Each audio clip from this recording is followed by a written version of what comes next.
Un audit RH, c'est très bien lors de la prise de fonction d'un nouveau DRH ou par volonté de faire un point global sur les pratiques RH de l'entreprise. C'est en fait un exercice très fréquent. Mais un audit ne doit pas être une photo du passé. Je crois que la question à se poser avant de lancer un audit est simple. Au regard de ce dont l'entreprise a besoin, quelles sont les pratiques RH qu'elle met en œuvre et quel plan d'action déployer pour réduire les écarts entre les deux.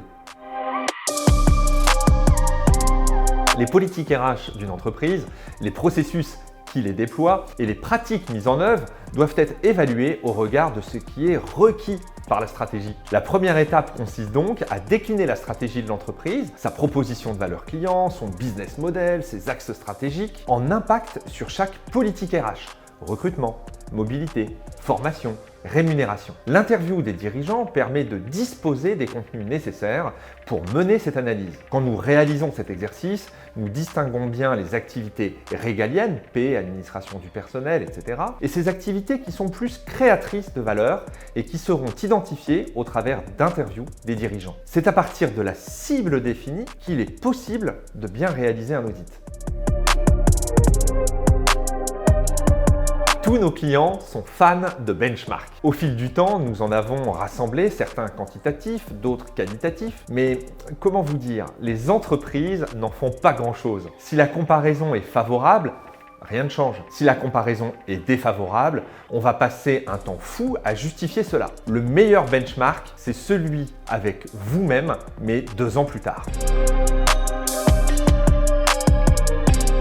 Réaliser un audit RH suppose de ne pas seulement s'intéresser au processus formel, il faut analyser ce qui est vraiment mis en œuvre sur le terrain. Cette matière peut être recueillie sur chaque processus RH avec par exemple un groupe miroir composé de collaborateurs et de managers. On peut faire décrire par les embauchés récents la façon dont s'est effectivement déroulé leur recrutement. Ça, c'est vraiment riche d'enseignements. À ce stade, la DRH dispose donc d'une analyse détaillée des pratiques RH effectives au sein de l'entreprise et au regard de ce que la stratégie demande.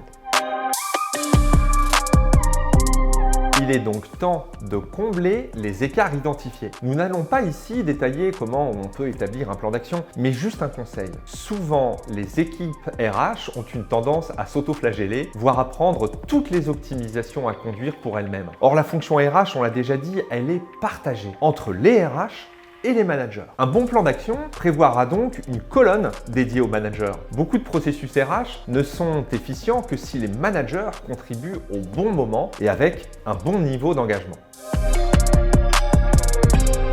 Nous avons réalisé de nombreux audits RH depuis la création d'Identité RH. Pour Fenwick, Yves Rocher, Aesio, L'Oréal, je voudrais simplement insister sur un point commun. À chaque fois, l'audit RH a été réalisé avec une forte contribution de la direction générale. Elle a partagé ses attentes, mais surtout, elle a accepté le fait que l'on réalise l'audit au travers du prisme de sa stratégie et donc de ses axes de développement. Et cela change tout. Un audit RH devient alors un levier pour mettre en œuvre votre projet humain.